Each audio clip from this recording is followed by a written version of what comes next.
ನಮಸ್ತೆ ಎಲ್ಲರಿಗೂ. ನಾನು ನಿಮ್ಮ ರತ್ನ. ಇವತ್ತು ನಾನು ನಿಮಗೆ ಬಿದಿರು, ಅದು ಕನ್ನಲ್ಲಿ ಅಂತಲೂ ಹೇಳ್ತಾರೆ, ಈ ಬಿದಿರನ್ನ ನೋಡಿ ಚೆನ್ನಾಗಿ ತೊಳೆದು ಸಣ್ಣದಾಗಿ ಹೆಚ್ಚಿಟ್ಟಿದ್ದೀವಿ. ಇದು ನಮ್ಗೆ ಹೊರಗಡೆ ಮಾರ್ಕೆಟಲ್ಲೂ ಸಿಕ್ಕತ್ತೆ. ನಾನಿಲ್ಲಿ ಒಂದು 2 ಕಪ್ಪಷ್ಟು ಕಡಲೆಕಾಳನ್ನ ರಾತ್ರಿ ನೆನೆಸಿಟ್ಕೊಂಡಿದ್ದೆ. ಈಗ ಒಂದು 5 ವಿಷಿಲ್ ಬರ್ಸಿದ್ದೀನಿ. ಈಗ ಇದ್ರದ್ದು ಪಲ್ಯ ಹೇಗೆ ಮಾಡೋದು ಅಂತ ತೋರಿಸ್ತೀನಿ. ಈಗ ತೊಳೆದಿಟ್ಕೊಂಡಿರೋ ಈ ಬಿದಿರನ್ನ ಇದ್ರೊಳಗೆ ಹಾಕಿ ಇನ್ನೊಂದು ವಿಷಿಲ್ ಬರ್ಸ್ಕೊಳ್ಳೋಣ. ಇದು ತುಂಬಾ ಚೆನ್ನಾಗಿರುತ್ತೆ, ಆರೋಗ್ಯಕ್ಕೂ ಒಳ್ಳೆಯದು. ಈಗ ಇದಕ್ಕೆ ನಾನು ಆಲ್ರೆಡಿ ಕಡಲೆಕಾಳಿಗೆ ಉಪ್ಪು ಹಾಕಿದ್ದೆ. ಸೊ ಈಗ ಇದನ್ನು ಒಂದು ವಿಷಿಲ್ ಬರ್ಸೋಣ. ನೋಡಿ, ನಾನೀಗ ಈ ಬಿದಿರನ್ನ ಮತ್ತು ಕಡಲೆಕಾಳು ಜೊತೆಗೆ ಒಂದು ವಿಷಿಲ್ ಮಾಡಿಸ್ಕೊಂಡಿದ್ದೀನಿ. ಚೆನ್ನಾಗಿದ್ದು ಕುಕ್ ಆಗಿದೆ. ನೆಕ್ಸ್ಟು ಒಂದು 3 ಈರುಳ್ಳಿ ತೊಗೊಂಡಿದ್ದೀನಿ, ಒಂದು 6 ಹಸಿಮೆಣ್ಸಿನ್ಕಾಯಿ, ಒಂದು ಟೊಮೆಟೊ ಹಣ್ಣು, ಸ್ವಲ್ಪ ಕೊತ್ತಂಬರಿ ಸೊಪ್ಪು, ಕರಿಬೇವು, ಒಂದು 1/4 ಕಪ್ ಕಾಯಿ ತುರಿ, 1 ಸ್ಪೂನು ಜೀರಿಗೆ, ಮತ್ತು ಅರಿಶಿಣ, ಜೀರಿಗೆ ಪುಡಿ, ಮೆಣಸಿನ್ಕಾಯಿ ಪುಡಿ, ಧನಿಯಾ ಪುಡಿ, ಇನ್ನು ಒಗ್ಗರಣೆಗೆ ಸಾಸಿವೆ. ಈಗ ಹೇಗೆ ಮಾಡೋದು ಅಂತ ನೋಡ್ಕೊಳ್ಳೋಣ. ಈಗ ನಾನು ಸ್ಟವ್ ಅಂಟಿಸ್ಕೊಂಡಿದ್ದೀನಿ.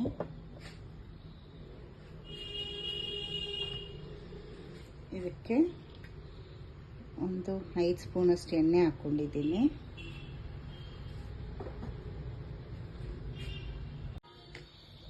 ಈಗ ಎಣ್ಣೆ ಕಾದಿದೆ, ಈರುಳ್ಳಿ ಹಾಕ್ಕೊಳ್ಳೋಣ.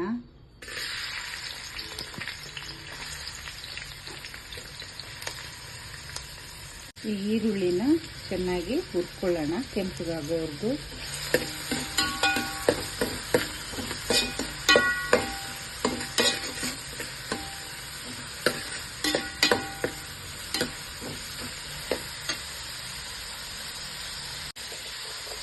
ಈರುಳ್ಳಿ ಬಾಡಿಸ್ಕೋಬೇಕಾದ್ರೆ ಸ್ವಲ್ಪ ಉಪ್ಪು ಹಾಕಿದ್ರೆ ಈರುಳ್ಳಿ ಬೇಗನೆ ಫ್ರೈ ಆಗುತ್ತೆ ಮತ್ತು ಈರುಳ್ಳಿಗೂ ಉಪ್ಪು ಹಿಡಿಯುತ್ತೆ.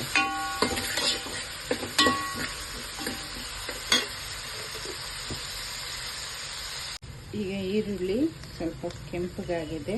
ಈಗ 1 ಸ್ಪೂನು ಶುಂಠಿ ಬೆಳ್ಳುಳ್ಳಿ ಪೇಸ್ಟ್ ಹಾಕ್ಕೊಳ್ಳೋಣ. ಇದು ಹಸಿ ವಾಸನೆ ಹೋಗೋವರೆಗೂ ಹುರ್ಕೊಳ್ಳೋಣ.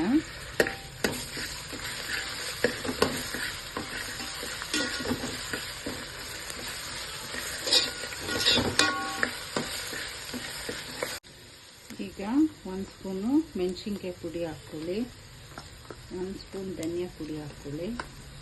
ಇದನ್ನು ಫ್ರೈ ಮಾಡ್ಕೊಳ್ಳೋಣ.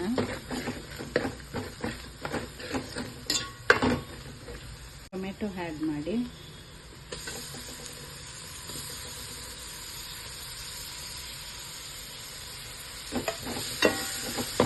ಇದು ಸ್ವಲ್ಪ ಸಾಫ್ಟ್ ಆಗೋವರೆಗೂ ಫ್ರೈ ಮಾಡ್ಕೊಳ್ಳಿ.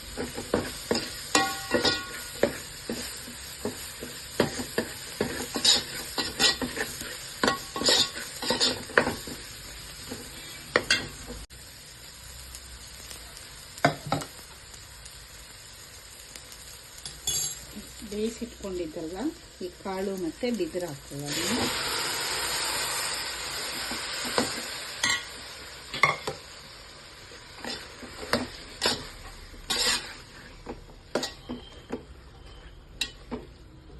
ಚೆನ್ನಾಗಿ ಮಿಕ್ಸ್ ಮಾಡ್ಕೊಳ್ಳಿ.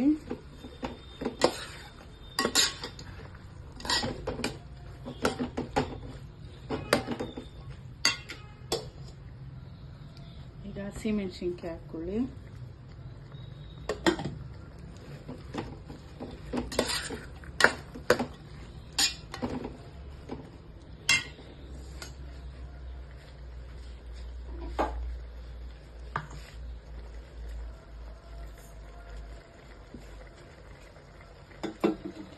ಈಗ ನಾನು ಕಾಯಿ ಮತ್ತು ಜೀರಿಗೆನ ಸಣ್ಣ ಮಿಕ್ಸಿ ಜಾರ್ಗೆ ಹಾಕ್ಕೊಂಡಿದ್ದೀನಿ.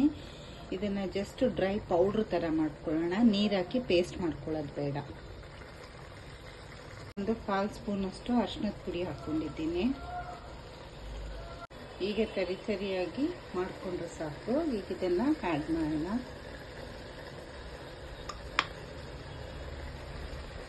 ಇದನ್ನು ನೀಟಾಗಿ ಮಿಕ್ಸ್ ಮಾಡ್ಕೊಳ್ಳಿ.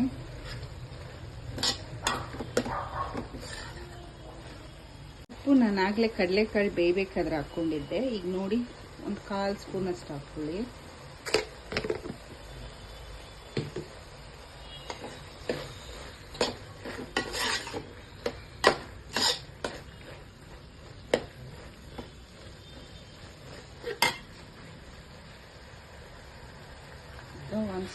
ಗರಂ ಮಸಾಲ ಹಾಕ್ಕೊಳ್ಳಿ.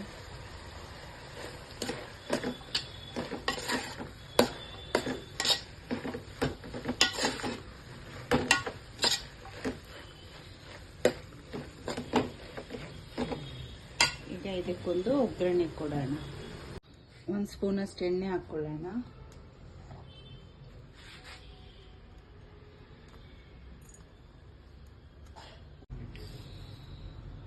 ಸಾಸಿವೆ ಹಾಕ್ಕೊಳ್ಳಿ.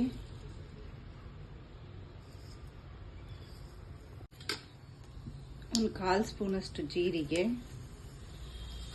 ಮತ್ತು ಕರಿಬೇವು, ಒಣಮೆಣಸಿನ್ಕಾಯಿ, ಸ್ವಲ್ಪ ಹಿಂಗಾಕಿ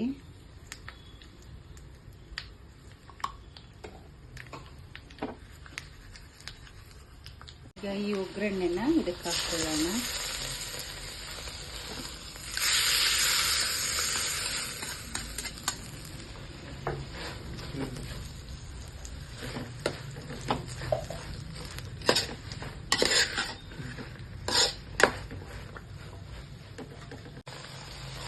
ನೋಡಿ, ಈಗ ಕಡಲೆಕಾಳು ಮತ್ತು ಬಿದಿರು ಹಾಕಿರುವಂತಹ ಪಲ್ಯ ರೆಡಿ.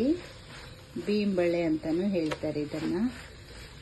ಇದು ಮಲೆನಾಡು ಸೈಡು ಈ ಥರ ಜಾಸ್ತಿ ಮಾಡ್ತಾರೆ. ತುಂಬಾ ಟೇಸ್ಟಿಯಾಗಿರುತ್ತೆ. ನೀವು ಒಂದ್ಸಲ ಟ್ರೈ ಮಾಡಿ ನೋಡಿ. ಚಪಾತಿ ಜೊತೆ, ಅಕ್ಕಿ ರೊಟ್ಟಿ ಜೊತೆ ಒಳ್ಳೆ ಕಾಂಬಿನೇಷನ್ನು. ಹೇಗಿತ್ತು ಅಂತ ಹೇಳಿ. Thank you.